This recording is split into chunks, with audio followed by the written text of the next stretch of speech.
Hello, Yes But Why listeners. This is your host, Amy Jordan. So happy that you guys are here. Welcome to Yes But Why, episode 332, my conversation with Copenhagen-based improviser Emma Borrow. But first, did you know that Yes But Why podcast is sponsored by Audible? Oh, but of course you did. I bet you also knew that Audible has hundreds of titles and shows to choose from, all included in your membership. And surely, of course, you're aware that every month you get a credit that you can use to buy a new book.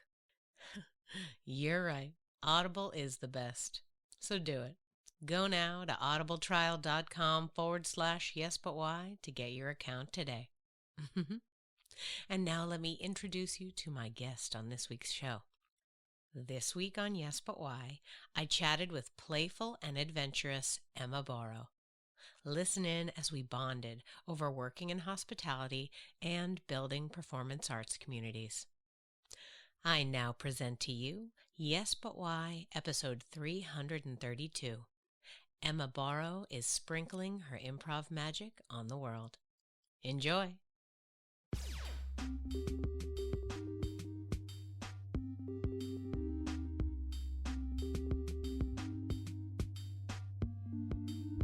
I'm Amy Jordan, and this is Yes, but why? Yes, but why? Yes, but why? Yes, but why? Yes, but why? Yes, but why? Yes, but why? Yes, but why? This is the Yes But Why podcast.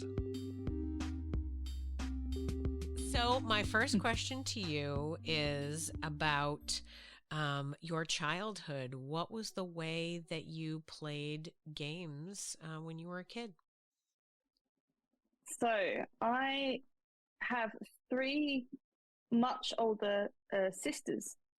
So essentially, when you think of age as like an actual sort of like childhood, like I was an only child in the sense that my sisters were almost in adulthood.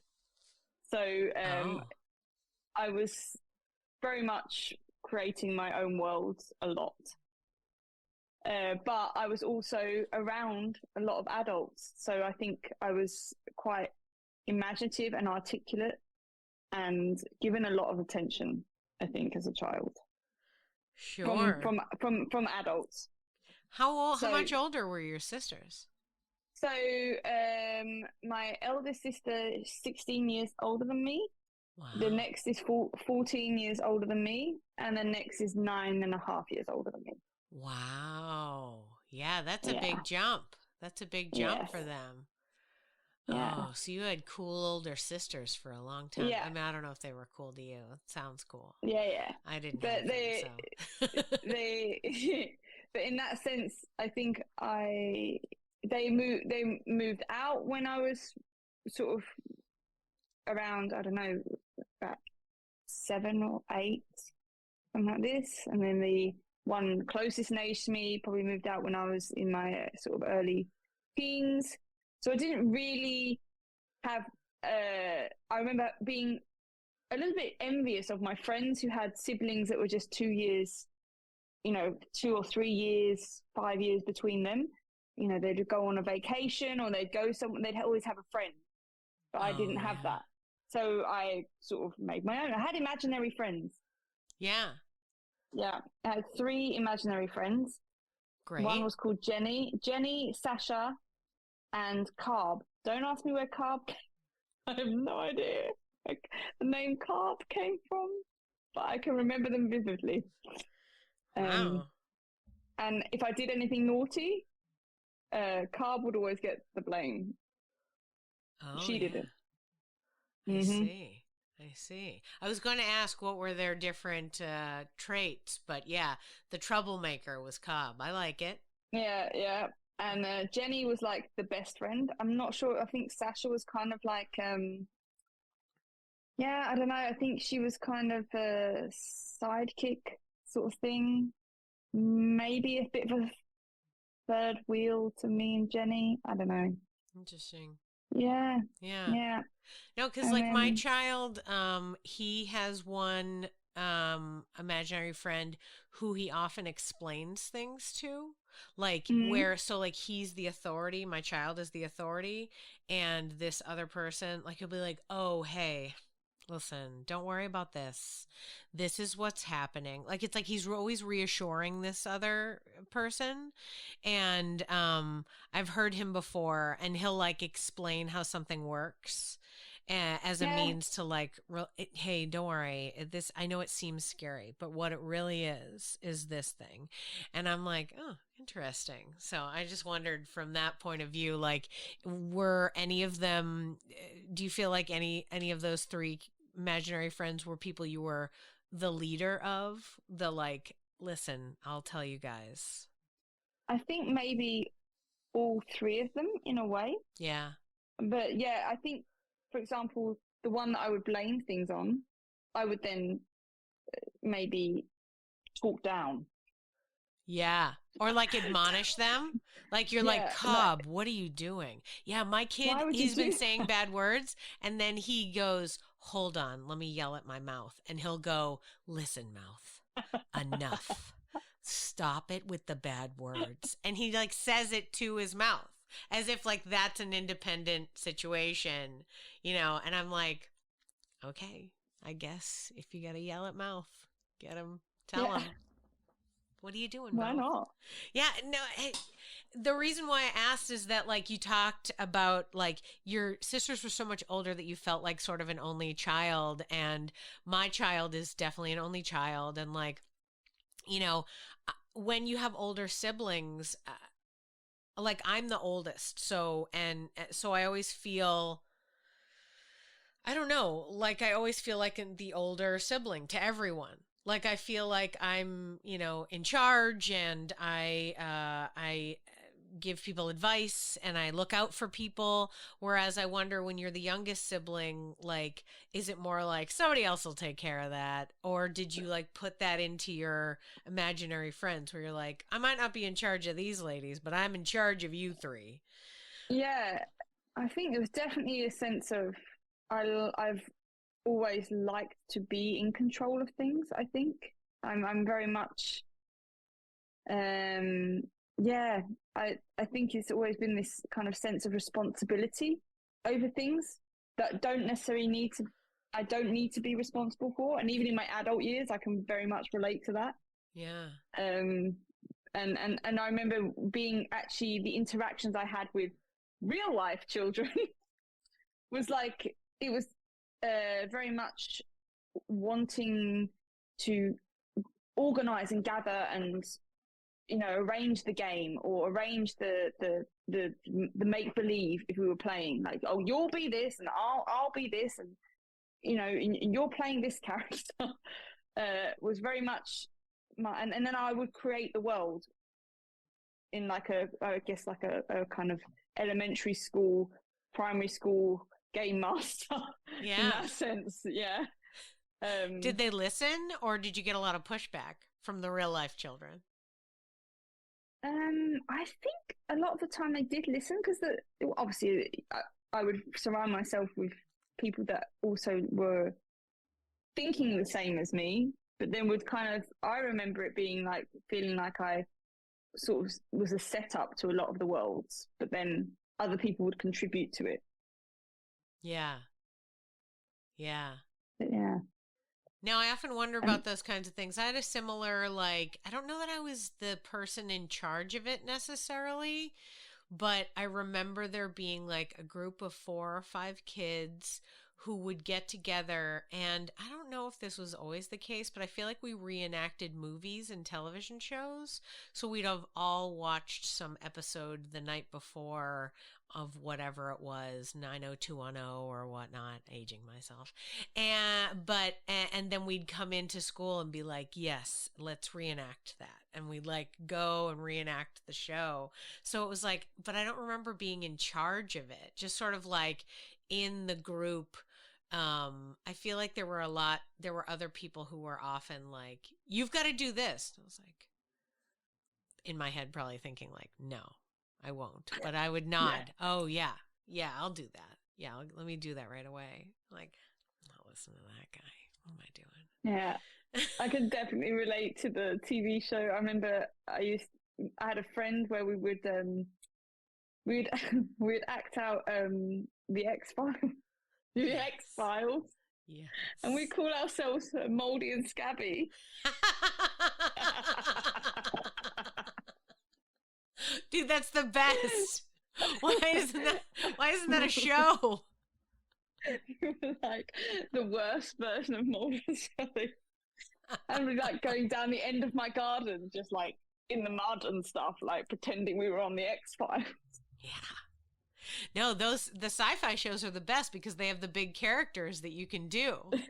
You know what I mean? Like, I feel like when I was a kid, we were like reenacting Dirty Dancing. We were just doing dancing and telling baby to get in the corner and carrying watermelons around. That's what we were doing. None of the big, deep, dramatic moments, but like just the dancing and that kind of thing. And I don't know that we were.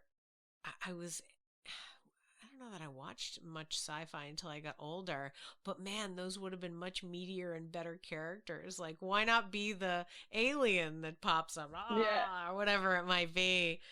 Oh God, no, that sounds fun. Now I'm like, oh, all kids should play with X-Files. Yeah, I have vivid memories with certain friends that I can remember from sort of the definitive years before caring so much about, teenage. I'm thinking probably around the age of like 11 to 13 before you start to care. Yeah, I think those were kind of those creative years of just doing like, real playback scenarios of like TV shows and things like this. And and also games. I remember like if I was gaming or anything like this, then also wanting to play that back, like Lara Croft or things like this. Yeah, like go through the scenes, like on the playground, follow it up. Yeah. And then also like I was obsessed with The Sims. The Sims was like a big part of my childhood. I probably lost many hours of my life to that game. That was the game my parents would always be like, go outside, stop playing The Sims. But would still buy me the expansion pack for Christmas. Well, they knew what you liked, whether or not they liked it. Sometimes I'm like, why are we supporting this? It's like, he likes it. I'm like, all right, you're right. Who cares? Just because I don't like it doesn't mean that he can't like it. Oh man, no, that's funny. Did you reenact Sims on the playground or like with your friends? Because that sounds like a funny reenactment. I think The Sims was more of a solitary thing. I think that was more me on my own. This is really mean, but I do remember there was a friend I had at school who had The Sims way before I had it. And I would only go and play around her house so I could play her Sims.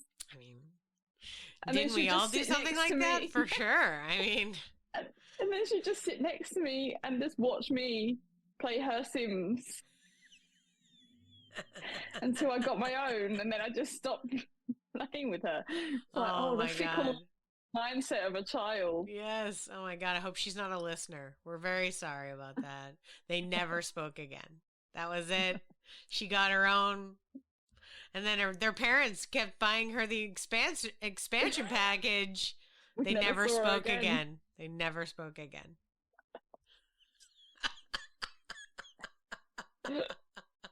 I mean, what is childhood friendship based on? It's just like, it's like shared interests in one thing, or like you sit next to them in class, Yeah. If you find a way, even to that point, like I think about the people like from college who I've kept in touch with. So I graduated from college. Ooh, wow. Sorry. I just did the math a while ago. And, and the people that I still talk to are not necessarily the people who were my active friends at the time. Like in college, this was the group that I hung out with. But now, since then, the people who I've had repeated, stayed in touch with, continued to talk to, and maybe even like as we evolved, evolved similarly, or on similar paths. Like, so it's fascinating sometimes when I'm like, I didn't talk to this guy at all when we were in college, but now like we're totally best friends. We talk like constantly on Facebook, and like we're always like, commenting on each other's lives and all this stuff. Or, my husband also went to the same school, and just like the people, his friends who now I connect to, and it's like, I didn't even know that person. Like, that's so crazy, so you never know in the ebb and flow of things, like what reason you connect with them or don't connect to them, and like keep in touch with them or whatnot. Like, I don't know, there's a whole, it's always fascinating, the journey you go on. Yeah. Even like when you think of those younger childhood years, like who were the definitive people that you really thought, oh, this person, solid friends for life. And then you just, obviously you naturally grow apart. Like, and then it's funny because I went to a wedding last year of my oldest and greatest friend, and she has stayed in touch with quite a lot of our childhood friends. So there were some people who were real blasts from the past like at that wedding, and total disconnect from some of them. I was just like, just trying to piece together a conversation, and it was like a whole weekend affair. The whole thing was it's actively trying not to sit with that person at breakfast, because I was like, Well, yeah, I mean, conversation with this person. It's hard because, when you're a kid, you're connected usually just by like, geographical location, or like, or the fact just that we're all the same age. Like, I can't tell you the number of people at this point who are like, my closest friends are not the same age as me. Like, we just, I would never have known them.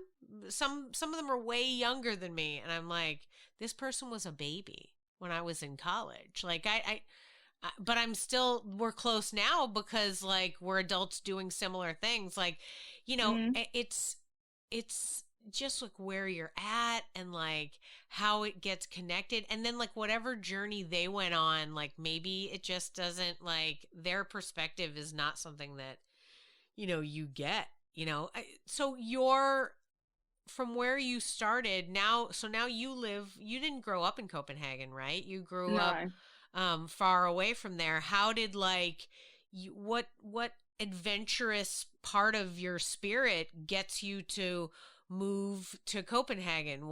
Or have you lived in many different cities? Like, how has that been in your adult life?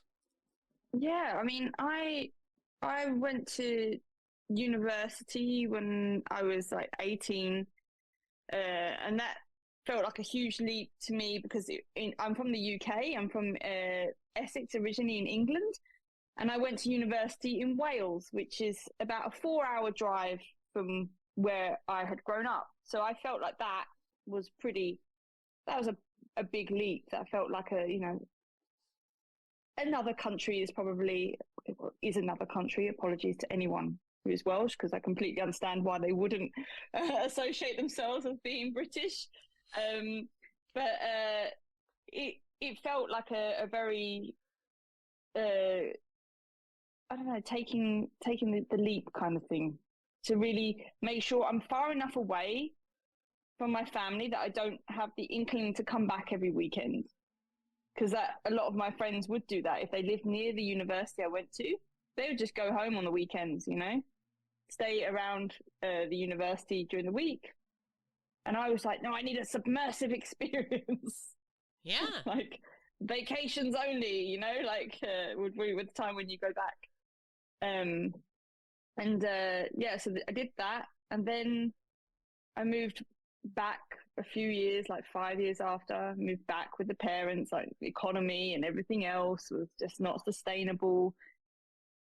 Working in the UK was a bit, I was falling rapidly out of love with my country. And the roots that I had there, I think, were just becoming a bit upturned as well, for one reason or another. And I remember being on a ski trip with my family on a snowboarding, and I was up in the mountain snowboarding, and I stood at the top of the mountain. I was like, no, I need to leave the UK. I want to work a season. I want to work a ski season. Was my next kind of, that's what I want to do. There you go. Fun.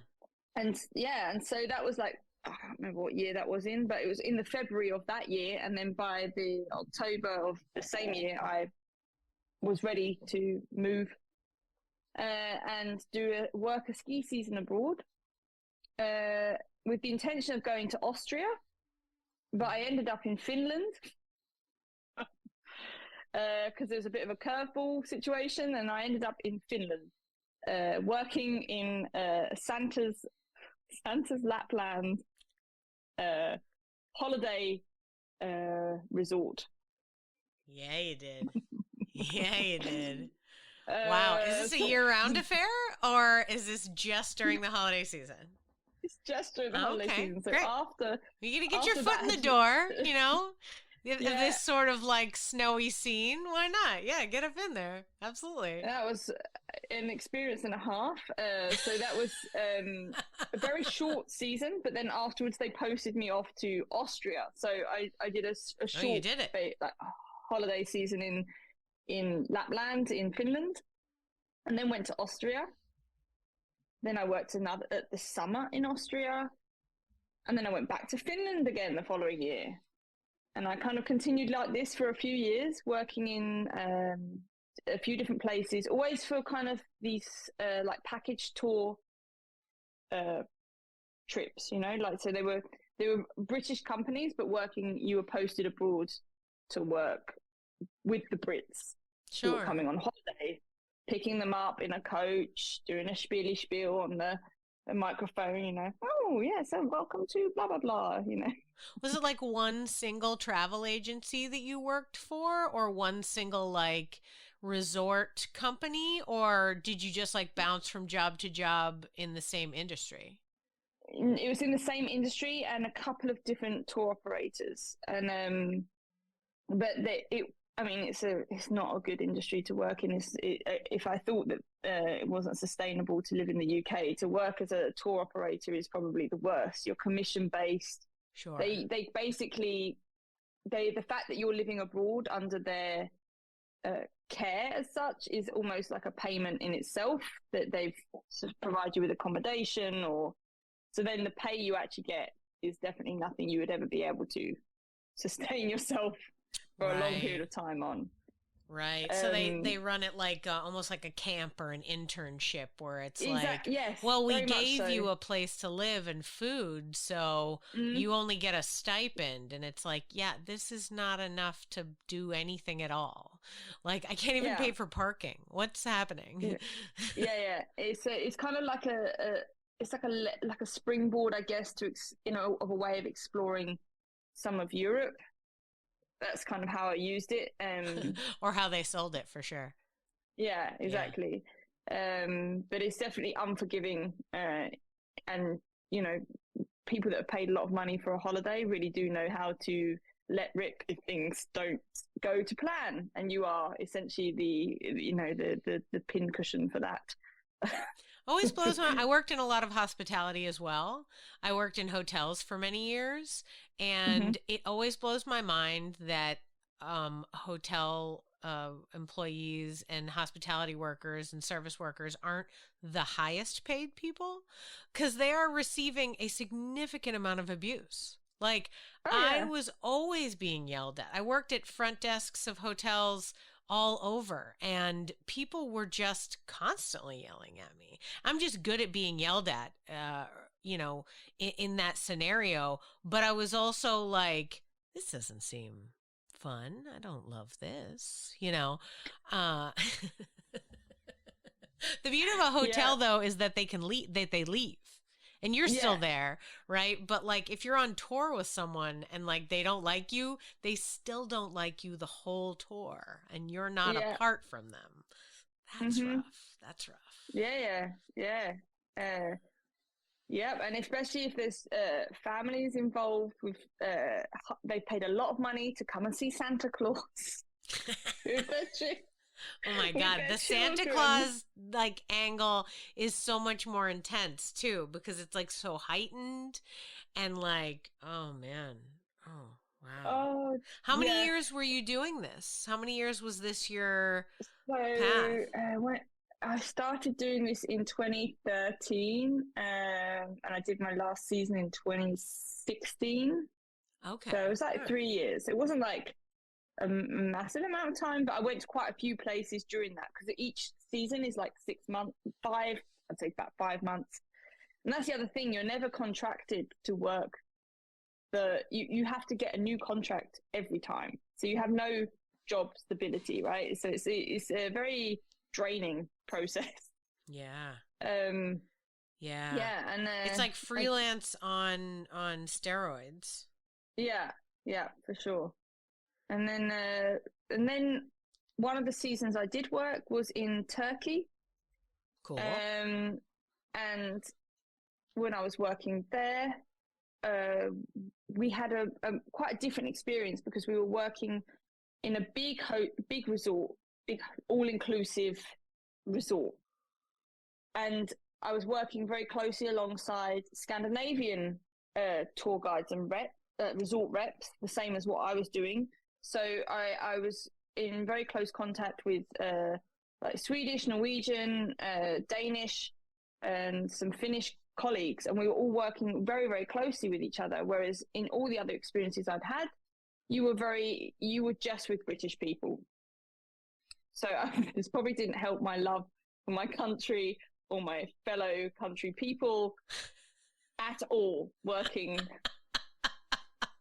You're so like, listen, could you show me the worst people from my country? Could I hang out with them for a while? Yeah. I need a reason to move. Yeah, I hear that. So in this situation, I was working very closely with Scandinavians. And to be honest with you, apart from working in Finland, which is the Nordics in Europe, but not Scandinavia, I had never really had Scandinavia on my radar. Like Denmark for sure was not on my radar. And then I met someone and she was Danish, and then I was like, oh, she's nice. And then I fell in love with her, and then we were both still working seasons, so she ended up going and working somewhere else, and I went back to Finland again and worked another season. And then eventually I took the plunge and I moved to Denmark to be with her. And no curveball, no longer with her. Okay. So I find that happens when you move to a place to be with a person. Immediately you're not with that person. Yes. Yeah, it's immediately like, well, now you're living here on your own. How do you like that? I can't tell you the number of people who I met, even here in Austin with me, where they're like, oh, why'd you move here? Oh, I was married. Oh, okay, cool. I noticed the was. Okay, great. Yeah, no, I dig it. Yeah, whatever gets you to a cool place, right? I'm sorry that, you're not still together, but at the same time, that's fine. You got to this cool location. You were inspired to try a place that maybe you wouldn't have tried before. Why not? Adventure. I like it. Yeah. And that's how I came to be in Copenhagen in Denmark. And I've been here for 6.5 years now. Yeah. She was Danish. I've been with another Dane since then. Given up with Danes now. Oh, sure. You'll be dating British soon. And then you'll be like, wait, did you know that people who are British are pretty great? And everyone's like, yeah, that we were here. You were there with us. I had to get away.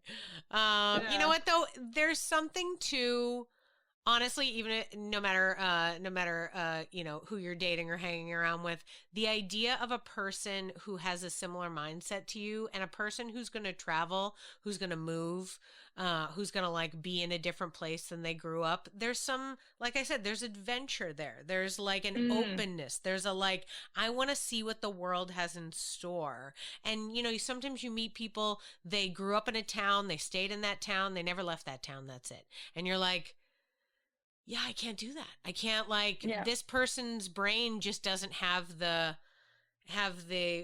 you know, openness that I need, you know, in a partner, that kind of thing. So, you know, you never know how you can connect with people. And now, so you've been in Copenhagen for 6.5 years. Do you feel like the vibe of the city is for you? Is it like, do you feel at home there? Is it like you're, you know, we all move around and then try to find somewhere that feels like our own adult home. Does this feel like the right place for you, at least right now in your journey? Yeah, for sure. Like for me, the biggest thing about Denmark versus like my experiences of working adult life in the UK was that when I moved here, they have a lot more structure around and respect for your free time and your well-being.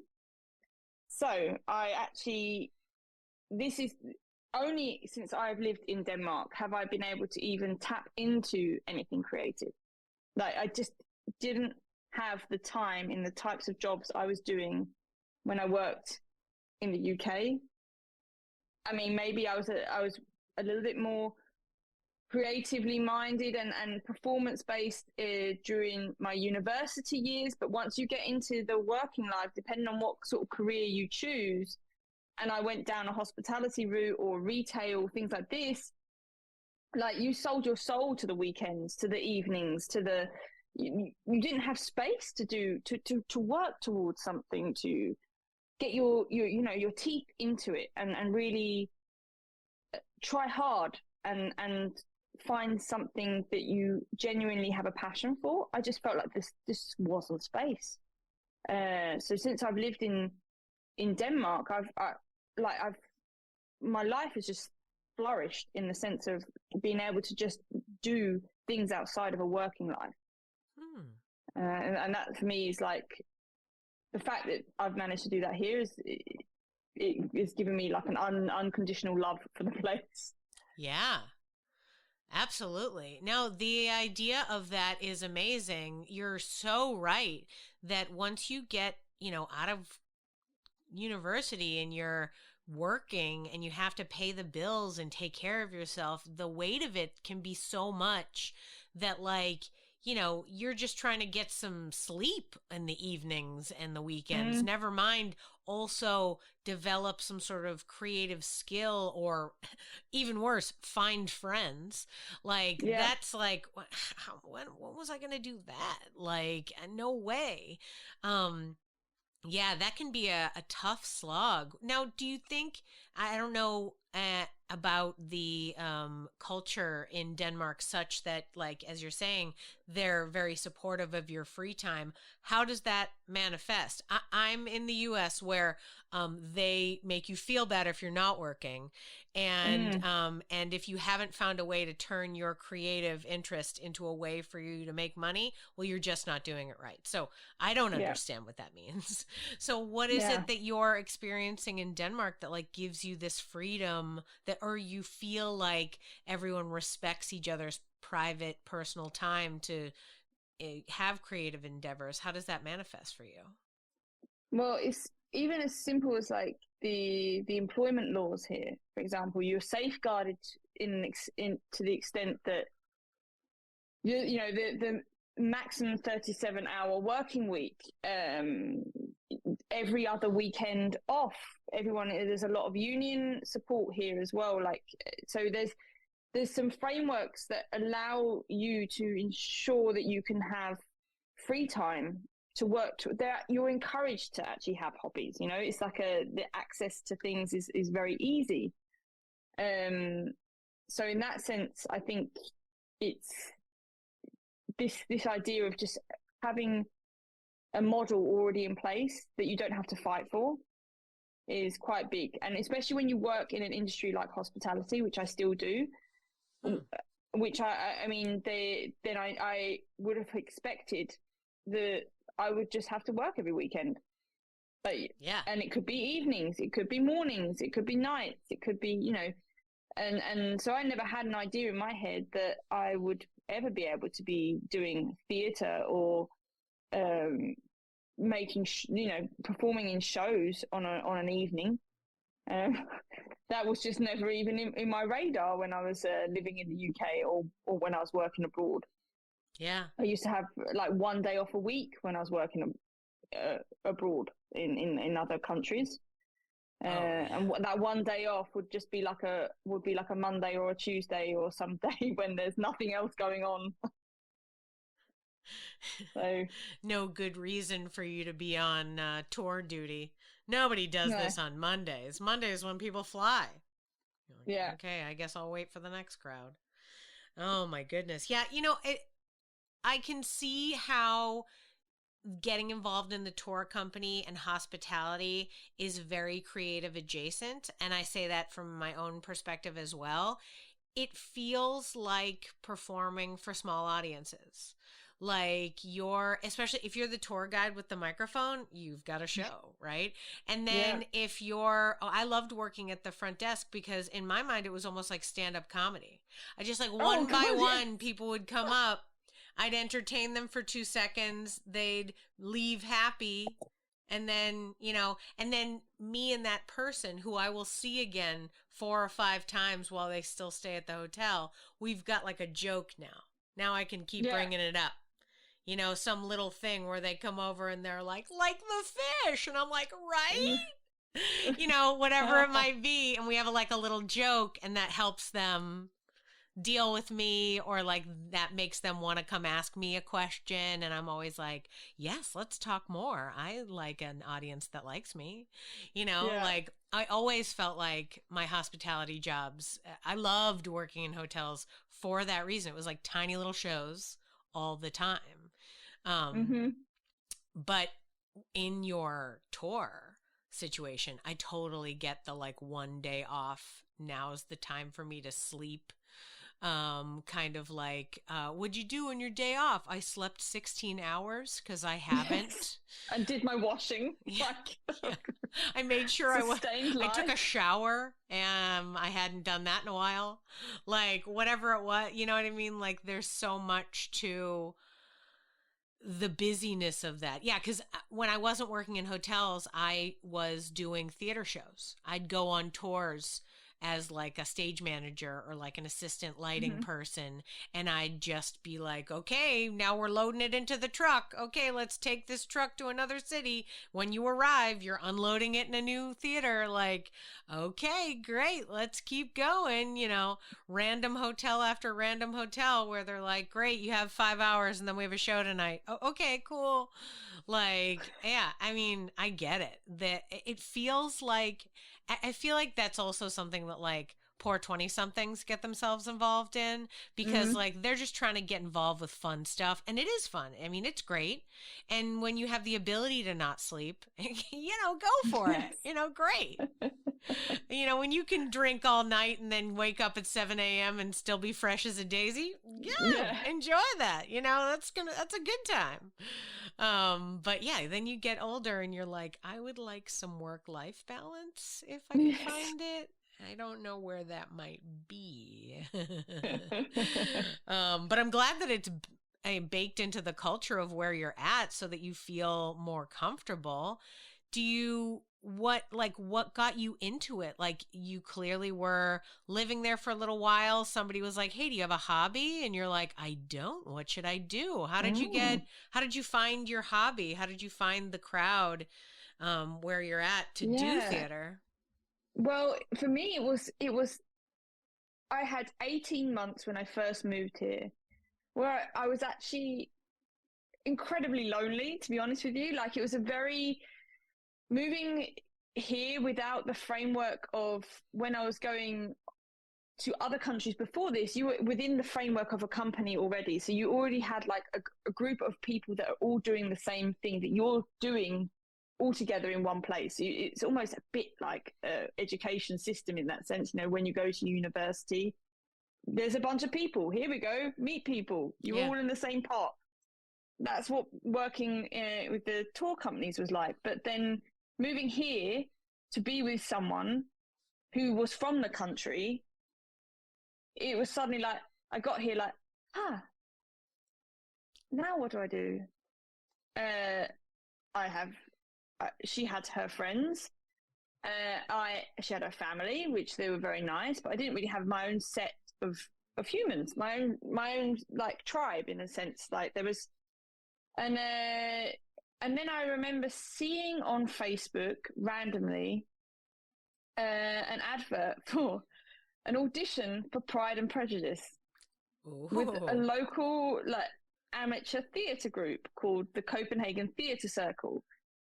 So it was because the other thing, obviously, I'm in a country where the language is Danish, but they're excellent at English. So everyone is speaking English here, but it is known as being quite a hard nut to crack to make friends who are Danish, for example.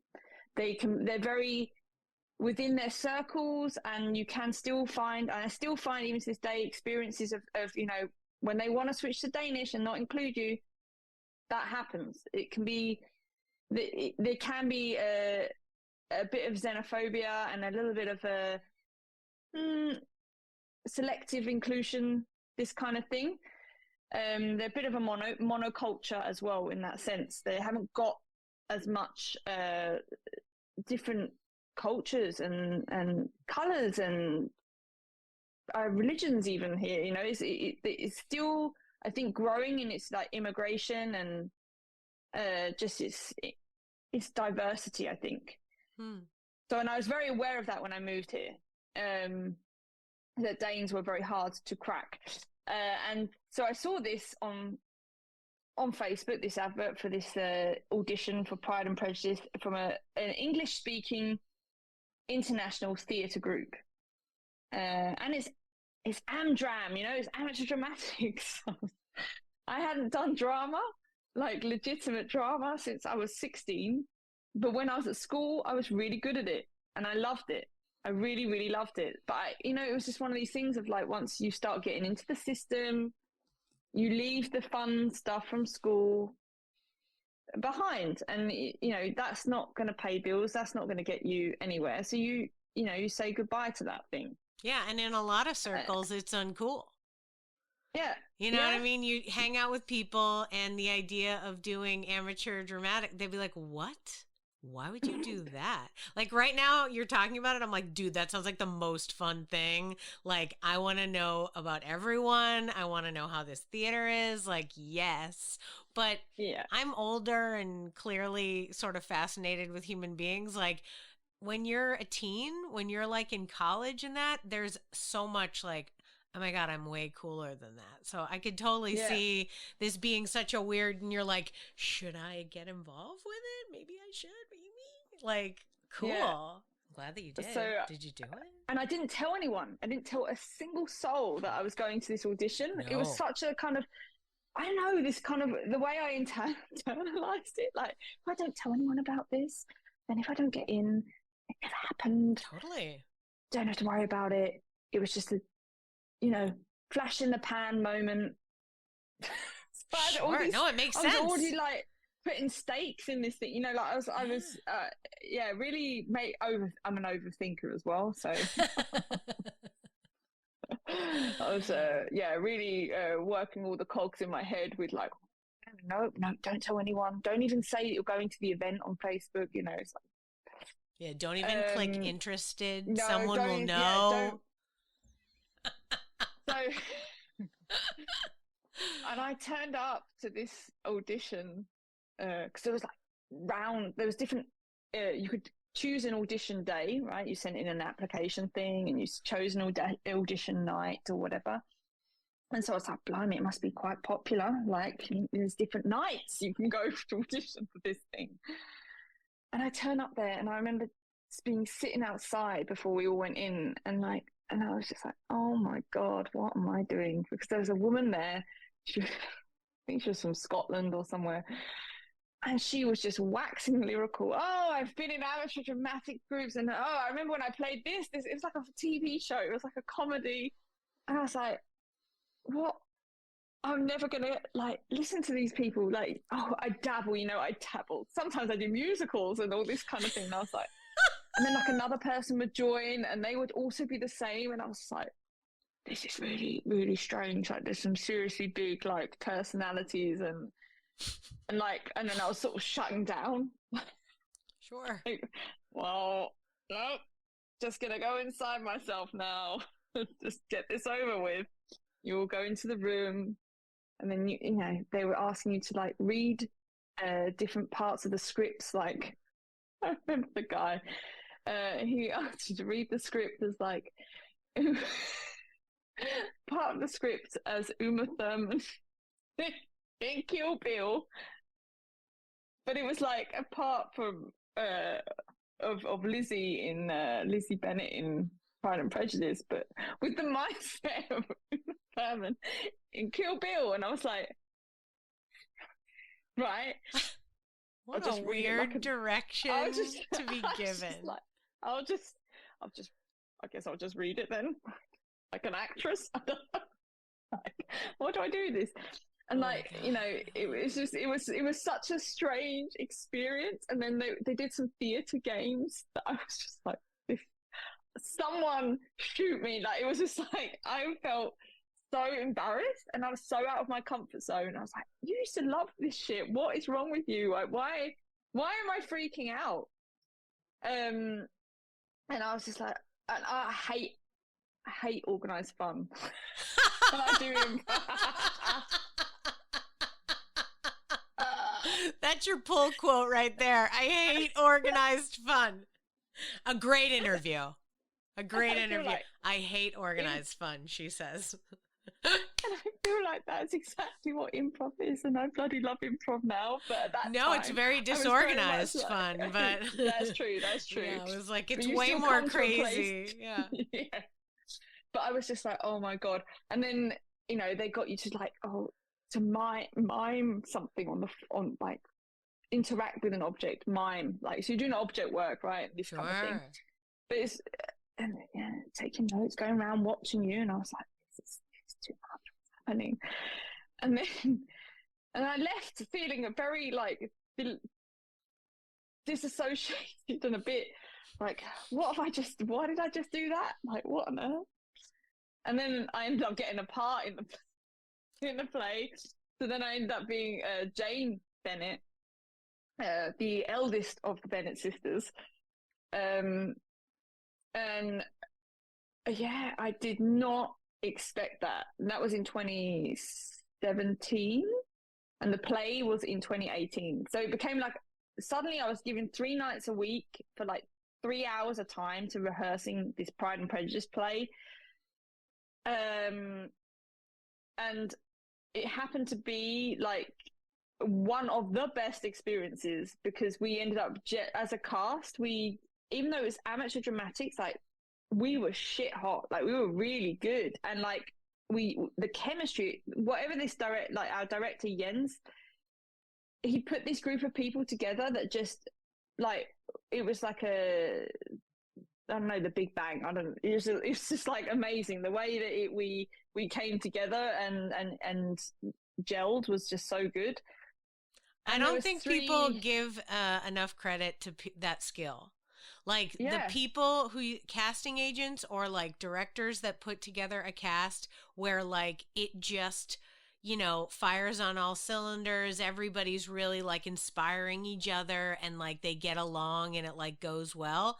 The idea of putting together teams like that is an intense, amazing skill that is I'm always just sort of throwing stuff against the wall, hoping that it works out. And 5 times out of 10, it does. And I'm like, great, I'm doing it. But My husband and I have an obsession with certain casting agents, like on television, and we will literally look up, if we watch a show and we think everybody in it is super spot on, I will look up the casting agent to see what other shows that they cast so that we can watch those shows, because clearly this person gets it. I think that is such a amazing thing. I was going to ask who else got in it, but I love the idea that like the group that ended up getting into it really was people that you gelled with, because I think that an excellent flip to how crazy and weird the audition was for you.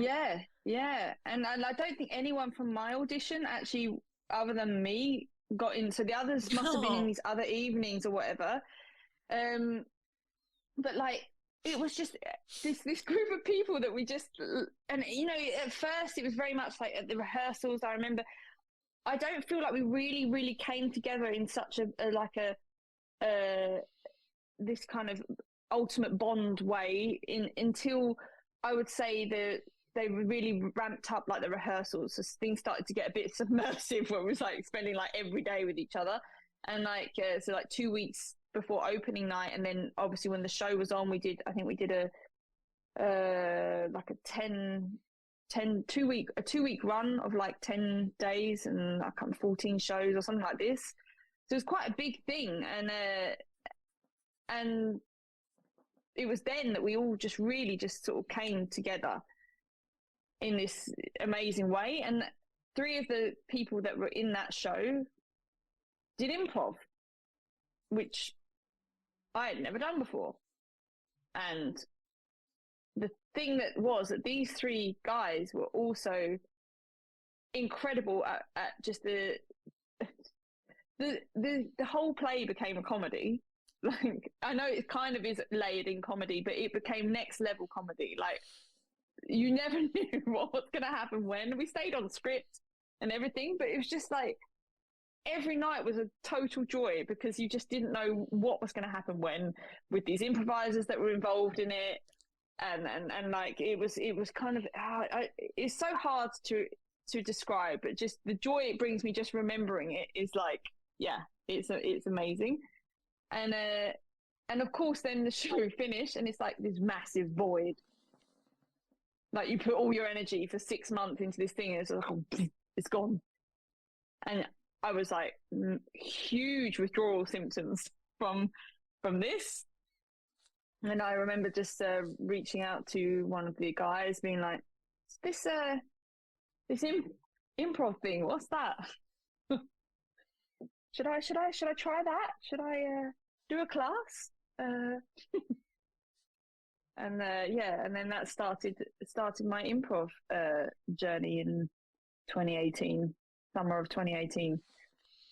What's the improv scene in Copenhagen like? Like, what theater did you start at? Are you at the same theater? Have you moved around? Are there multiple? What's the scene? So there has been a Danish improv theater and a training center school. I think from that there was like sort of offshoots into the international community, and for all intents and purposes the international community is a lot more successful in the sense of being able to also, you know, reach out to other parts of Europe and also be more inclusive for people who don't speak Danish, so you can bring together a lot more people and a lot more variations of people with that. So then the ICC Theatre, which stands for Improv Comedy Copenhagen, they were started, I think, in, I want to say 2015 or 16, I'm not sure. So it was just before I moved to Denmark. So they also were relatively new, but they have their own space. They have an actual, like, their own theatre in the city centre. And from that now, there's also other theatres that are starting up as well in Copenhagen, but it's still relatively, I mean, in all cases, Copenhagen is small. Is not a densely populated city. When I compare it to London, for example, like the whole population of Denmark fits inside London. You know, so it's like for the community it has, and it's rapidly growing, it's very, very strong, is really good for the size of the city. But for there to be too many theatres, I think it could almost cannibalize one another, in the sense of, if you had so many theatres in such a low populated city, I don't really know how they would sustain themselves. So I can see that there is more I'd say there's two prominent English speaking theatre groups here. There's the Improv Comedy Copenhagen, and then there's Inconspicuous Comedy. And they're both very strong and have thriving communities. So it's very nice to see. I totally get like smaller places and what that might mean, and like how having too many would be crazy. Like I've lived in all sorts of different kinds of places, so I totally get that. I'm glad that you have at least two, just so you have an option in case, like, somebody that you have a falling out, or there's some sort of like group where it's like, well, I did all the auditions, I didn't get in over here, so I'll try over there. Like, give yourself a little bit more. But yeah, it can be hard when there's like, well, there's 45 theater people in town and every single one of them are already in a play. Sorry, there's nothing left to be done, Yeah, you gotta keep it open for that. Now, you mentioned that these two, Improv Comedy Copenhagen and Inconspicuous Comedy, are the two English-speaking theaters. Are they then representative of what you referred to as the international community in the theater scene? Yeah, I think for sure. And then the theatre group that I was originally with, which is like scripted theatre, for example, that's the Copenhagen Theatre Circle. So they're all actually, there's some real overlaps between all three of these communities. There's a lot of people that have been involved in all three. Yeah. Which is also really, really nice, because it means that there's this kind of organic representation from each of the spaces, and also a sharing of knowledge, and not feeling necessarily threatened by one another. There's even like an element of like collaboration to ensure that we don't conflict with shows and things like this, so we can all have a space, which is, I think, is still quite a nice thing. I know it's maybe not a realistic thing for a long run in a city, but I think while communities are small like this, I think it's a nice experience to have. And also for the student communities that are growing in the city, it's also nice to not feel like, oh, I'm from this place and you're from that place, or where did you learn improv? Oh, you learned it there. This, and I've heard of this in other cities where there's a lot more theatres. For sure, there's also a lot of conflicts with social media and things. You hear a lot about theatres getting shamed for bad behaviours and these kind of things. And it's not just like in the States, it's also in wider parts of Europe as well. It's quite a common occurrence. So right now I feel like we have a relatively safe space, which I think is nice. Yeah, I think something that's very unusual about theater is that you're right, that it works so much better when we're all collaborative, when we're all trying to like make sure that all of us have a space and can be there. But it's also built on this whole competitive base. And so then there's this feeling of like better or worse, or like a hierarchical theater. Oh, this is the best theater in town. And, oh, well, this one's better because of XYZ. And it's like, it's a real struggle, I think, to have that egalitarian vibe, to believe in and support everyone around town. Like, and I think it's just different kinds of personalities. It's almost like when one of the first things when I was teaching, people would ask me, what's the difference between improv and stand-up? And I was like, well, lots of things, but the first one and main one is that like stand up is solo and thusly very competitive because it's person versus person. It's like, who's the funniest amongst these individuals that did their individual jokes? Whereas improv is about everyone working together, and the better you work together, the funnier it is. The better they work together, the better the product is that they end up creating. And so, and also like, you're never alone. You're never like by yourself doing something. There's always somebody that has your back in improv, because it can't exist unless there's a second person, really. You can start a scene alone on stage for however long and live in the world doing object work, even doing a monologue if you want, but it doesn't really kick off until that second person comes in, and then it's a collaborative situation. So it's like, you kind of, when you're a theater person these days, you get to, you know, lean into whatever part you'd rather do. Like, if you're like, I believe in competition, I want to be the best, it's like, okay, cool. Maybe improv isn't your thing. That's cool. Yeah. You should do other stuff. And I like the way you mentioned that in your circle that there's the scripted theater and then there's the improv theaters, because I actually think that those are like different sides of the brain. You know what I mean? Like, scripted theater, you're building something specific. It exists. It's like, this is the script. This is like what it's going to be. The story will be this.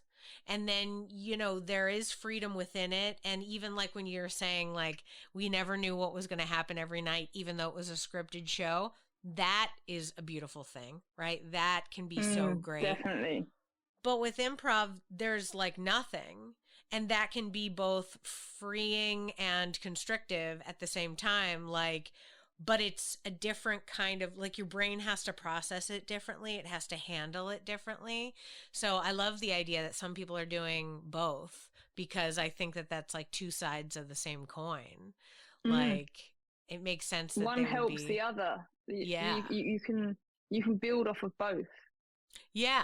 Yeah. It's like, and it's almost more like we were talking earlier, like being like a well-rounded person, being a person who can like be open to different people's points of views, because, well, my theory is that all people who choose to be creative, who use their creative brains to create stories, whether it be through improv or scripted or even as a writer, they're more open than other people, because they're literally constantly looking to understand the way people live their lives, the way, why did they make that decision? I need to know. And then they investigate so that they can write that kind of thing. Like, wow, I would never have dealt with this situation that way. Why did they do that? And they're fascinated, as opposed to like judgy, you know, in that way. I think it's a mind opening scenario. And, you know, and to go back to what I was saying initially, like, it is honorable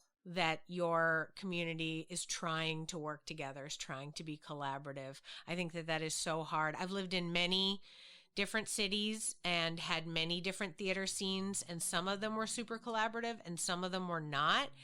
And there were even, hilariously enough, there were a few scenarios where being collaborative and kind was punk rock. Was like, I can't believe it. They're crazy.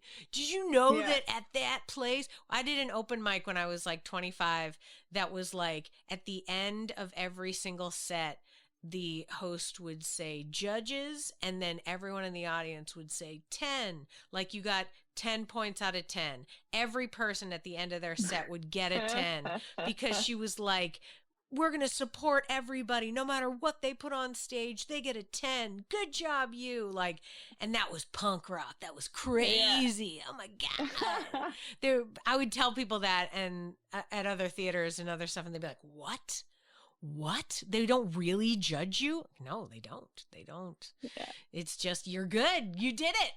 Great. And they're like, that's so soft. Like, no, man. We had like, when I was graduating from the improv school, our artistic director, we had like a short period of time where we had a visiting artistic director, which was Jay Suko. And so he was our artist director. He taught me for 2 of my levels as well of improv. Wow.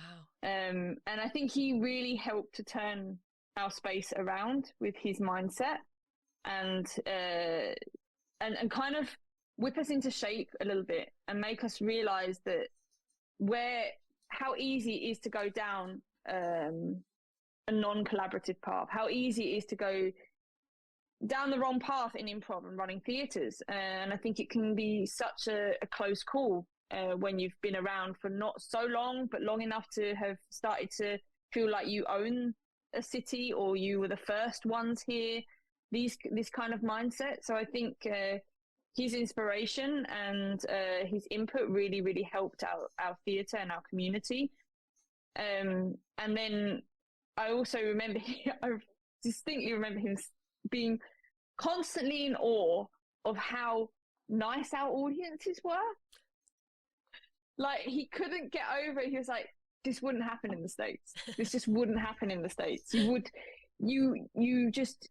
wouldn't ever have audiences who are this welcoming and don't give you, like, don't heckle. They don't cause you grief, you know? And like, we have these student nights, and we still run them now, that he set up on a Sunday. We have our student community night where we have people from different classes doing their graduation shows, or if people have an experimental improv they want to showcase, and also those that are trying to get into the main stage at that theatre, they also do a show there every week on a Sunday.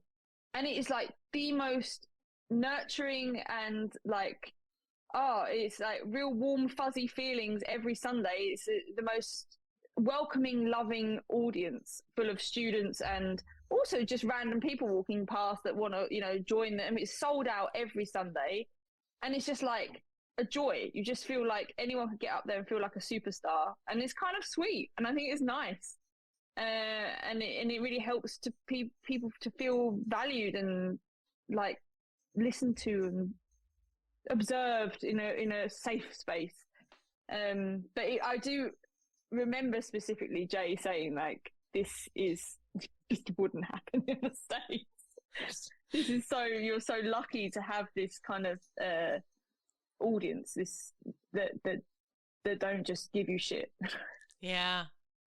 You know, it's funny. I agree, and certainly knowing what cities Jay has been doing improv in the States, yeah, rough spots for sure. I would say, not that I'm not always touting Austin, Texas, where I'm at, as a magical wonderland, but it is indeed a magical wonderland, even in improv as well, because I feel like Austin is a big enough town where there's millions of people, and there's enough little groups that when you go to improv, the only people going to improv shows are already improv people. They're people who know they like improv. There's usually a handful that don't know what it is, but they're still like kind of interested and amazed, like, what? I heard about this. Like, they're coming in with a positivity. And one thing that I've always enjoyed about audiences here versus other cities that I've lived is that there is a positivity. There's like a support. You go in and the audience is just like, yeah, you're going to be great. It's going to be good. And then like, it is or it isn't, but they're still like, yeah, okay. I mean, don't get me wrong. I've definitely dealt with a lot of heckling shows, a lot of wild behavior, a lot of people like yelling at the people on stage. And I'm like, no. But I feel like myself and others who have been bouncers or house managers have handled it in a way where it's like, we don't want that to be what happens here. Yeah. So we're like, no, sir, no yelling. You're gone now. Like, please, we've removed you. We want it to be so sweet. We want everyone to feel warmly hugged and supported as they're going up there.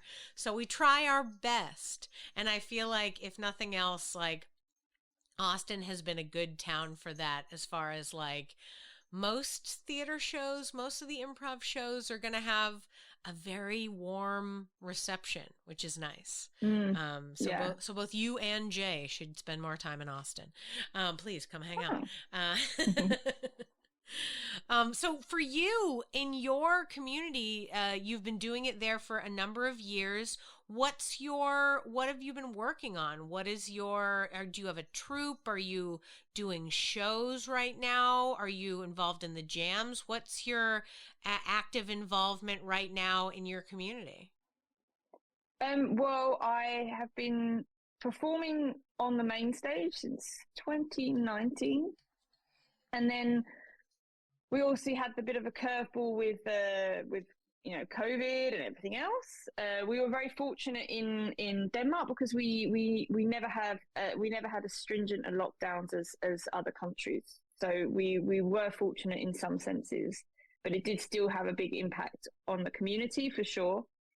Is there not a lot of international travel into Denmark? Or rather, did they just cut that off? They were just like, listen, we're fine. The rest of you don't come. Yeah, well, I think a lot of Europe shut down. So a lot of other countries. So the actual travel, I think it kind of had a knock-on effect. So we did have lockdowns, but nowhere near like other European countries. And I think especially this idea of like, if you can't city hop around Europe, why would you go? You wouldn't just go to go to Copenhagen. It's not really big enough and bold enough, I think, for someone to just have a one-off trip to. Maybe if you're based in the UK and it's not too far. But yeah.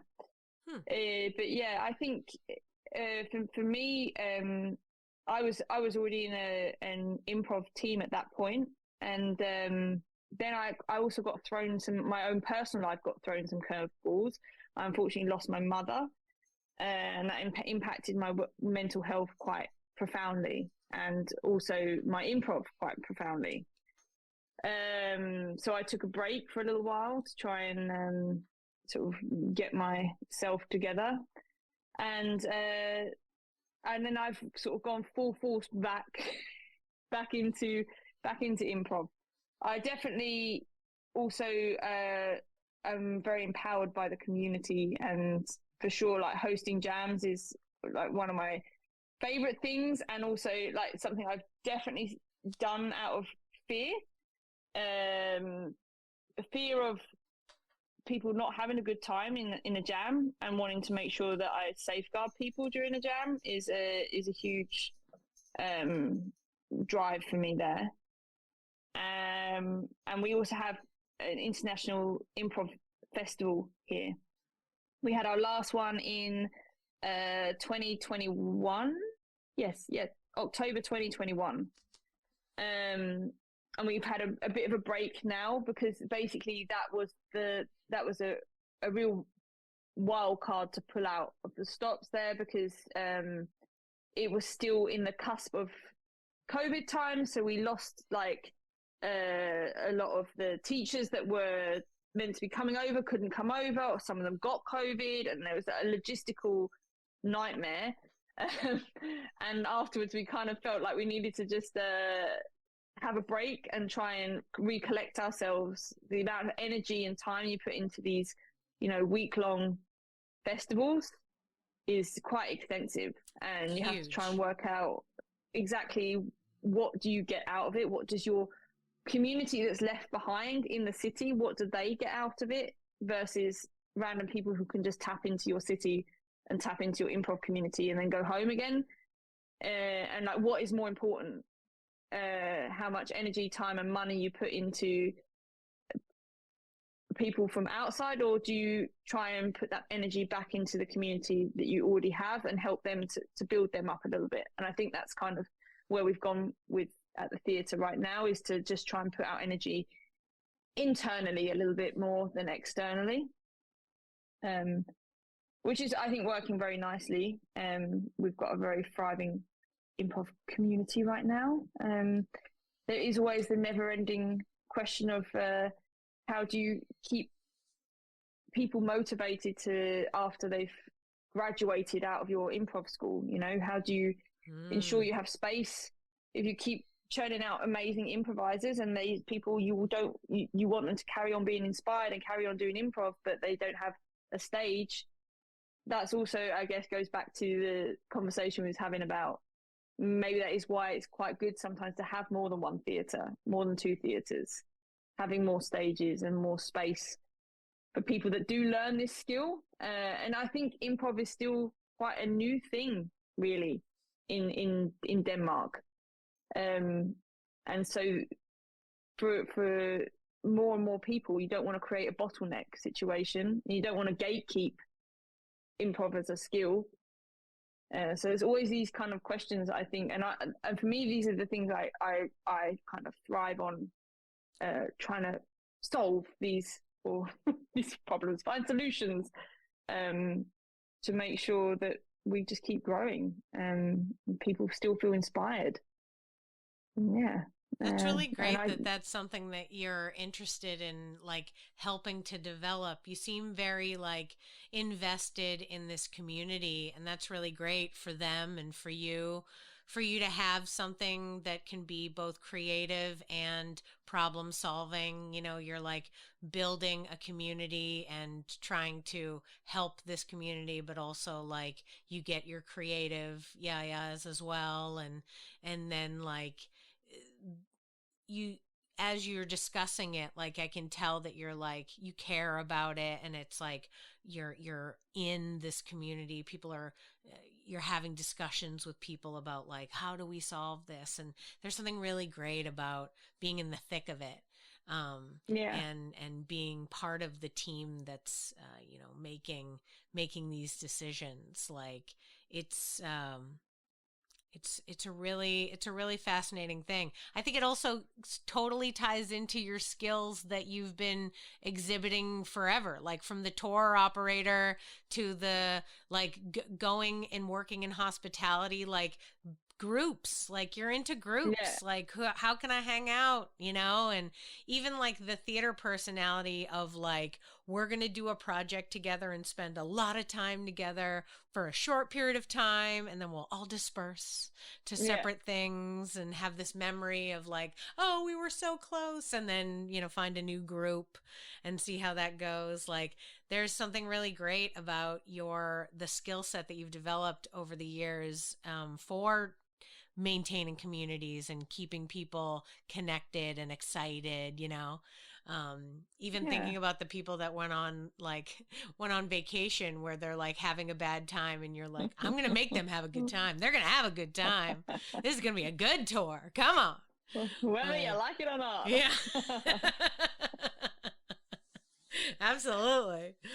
Oh man, I'm on the mic. It's happening today. Everybody get on the bus, It literally was right. It's funny because now I look back on these things and realize how much improv has always been involved in my life, but just didn't have a name for it, Yeah. And even thinking back to what we was talking about at the start, my sister recently came to see me perform improv for the first time. My eldest sister. Wow. One that's 16 years older than me. And she said, someone asked her afterwards, oh, what did you think? Was it really crazy to see like Emma up there doing the show? Did you expect that? And she was like, yeah, it was just Emma. She was just being Emma on stage. She just had an audience. I love that though. That's so great. Like, the child, like the same person, just now she's just doing it on a stage in a theater. Yeah, absolutely. Absolutely. I think there's something great about that. I think there's something wonderful, even in the, sometimes even when I'm having discussions like this in the podcast, I like to reflect on, like that idea, the idea that it's like, yeah, who I was as a child is exactly who I am right now. I tell lots of people this. I've probably said it on the podcast 1,000 times because it's crazy. But when I was a little kid, I was doing interview shows with my stuffed animals in the basement doing I had like a record player where I'd play my intro music and I'd introduce myself, and then I'd come on and I'd be like, hey, what's going on, guys? Today we're going to talk to Teddy Bear. Teddy, tell me about what it's been like. Like, I just like that. I love it. And they're like, so you're doing the same thing that you've always been doing? Yeah, pretty much. I just am me, and that's what I'm doing. Yeah. Why do we try so hard? Why do we try to be like, you think, oh my goodness, you have to get to this point in your life where you're like, oh, I can just be the same as I was. I don't have to change. I don't have to change. Well, the problem is you have to, color all the pages before you see what the pattern of color is. You know what I mean? Like, you have to live for a little while. Based on your references, I think you're slightly younger than me, but I think we've both been alive enough that we've had enough adventures that it's like, yeah, I can see the patterns of my own life. I can see the things that I know what I like. I know what I want to do. When I find a job, whatever it might be, I know what I'm looking for in that job. You know what I mean? Like, and certainly having the ability to have creative outlets to balance what your job is, like, you can then really just go into, I really like talking to people, so I'm going to do this. I'm going to be the talker in this job, or I'm going to even if it's outside of a field you would normally do. I love going into interviews where I'm like totally not qualified compared to what they would imagine, but I can convince them that I'm actually the right person. I'm like, listen, okay. I know you're looking at my resume and you're like, this girl has literally only worked in theater her entire life. You're right. However, let me tell you why I would be the best HR manager you've ever met. Like, whatever it might be. Like, you can find a way to, like, once you know your own patterns, once you, like, get yourself in that way, like, and you're also able to, like, give yourself the joy of it. Like, even when you're like, I love hosting the jams. They make me stressed out because I want to take care of people, which is an adorable thing to be stressed out about. But it's also like, that's great. That means that that's a skill that maybe you don't feel like it's the shiniest in your arsenal, but you want to work on it. So you will. And then eventually it'll be like, oh my God, I hope we get Emma to host this jam. She makes everyone have a great time every time she does it. Like, you know what I mean? Like that, because you want to, because you care, it's just it's so lovely. So all this community building that you're working on, and you're developing this scene, and you're part of it, you're in it, you're working. What is it that you are doing to give back to yourself now? So you have a job, you're working in hospitality, you're also doing the theater, but what is it that you do to help fill up your creative cup? Are you reading books, listening to music, watching TV shows, taking walks in nature? What are the things that, like, help refill the coffers for you? Yeah, I mean, for me, I spend probably all my waking hours doing work or improv. Right. So it is sometimes nice to make sure that I also, inspire myself in other ways. I'm a very curious person, and I like reading. I'm currently reading Kafka on the Shore, which is trippy to say the least, but it's definitely a whirlwind book that's quite inspiring, and I highly recommend it. And then I have two books always. I always have like something that is a little bit more factual, and maybe a bit more self-helpy, like Brené Brown or something like this. And then I'll have something fictional. So it's like I can tap into each of these intermittently, depending on where my mind is at. Mm-hmm. But then when I think that, nature, being outside, I'm the person who will, like, if I see ants on the ground, I will follow them, and I'll be like, where are you guys going? I need to know where you're going. What have you got in your hands? What are you carrying above your tiny little head? Like, so I'm that person. And I remember like keenly saying to my friend once, who was also getting into improv, I was like, look, come down here. Look at the ants. Look at the ants. See where the ants go. Where are they going? And we spent like half an hour on our hands and knees on the ground in the garden, just watching where the ants go, you know? I love it. And just, you know, I like to personify. I have constant like personifications of things. Like, you know, my fridge has a personality. And I know that the ants definitely do have personalities. Like the spider in the corner of my room, he's just hanging out there. I don't mind him. He keeps me company sometimes. But yeah, so my mind is always very much in a playful mode, but also like I like to make things real, you know. These things are all communicating to me. So I fill my time up with these kind of manifestations of, oh, you know, we ride our bikes a lot in Copenhagen. So I'm out, right? I don't really drive anywhere. I'm always riding a bike or walking. So I have these moments a lot where I can, you know, see a pigeon, wonder what the pigeon's thinking. So it's definitely my way of inspiring myself and also filling myself up, is to kind of, yeah, make the world feel a bit more curious, a little bit more friendly. I don't know if that counts as filling myself up Sure. necessarily. I think getting down on your hands and knees and watching ants to be like interested about what their journey is enough. I mean, that's super great. I love it. That's amazing. And yeah, just if I'm having a day where I need to shake things off, I would for sure 110% put on Prince every time. Prince is like, he is my guy. He's my go-to guy. Whether I'm happy, sad, whatever I need, Prince can fulfill it. So, yeah. I think he'd be happy to know fills that. up my cup, yeah. Yeah, absolutely. Yeah, he's there to build a world, and he'll take care of it for you. Oh, cool. Oh, man.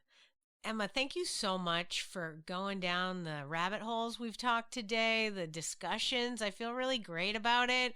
I really appreciate your time, and thank you so much for sharing your stories on the podcast. Thank you. It's nice to also have these feelings and I don't know, stories be drawn out of me. I'm not used to it, so it's nice reflection as well. Thank you. Good. Thank you for listening to Yes But Why podcast. Check out all of our episodes on yesbutwhypodcast.com, or check out all the content on our network, HC Universal, at hcuniversalnetwork.com.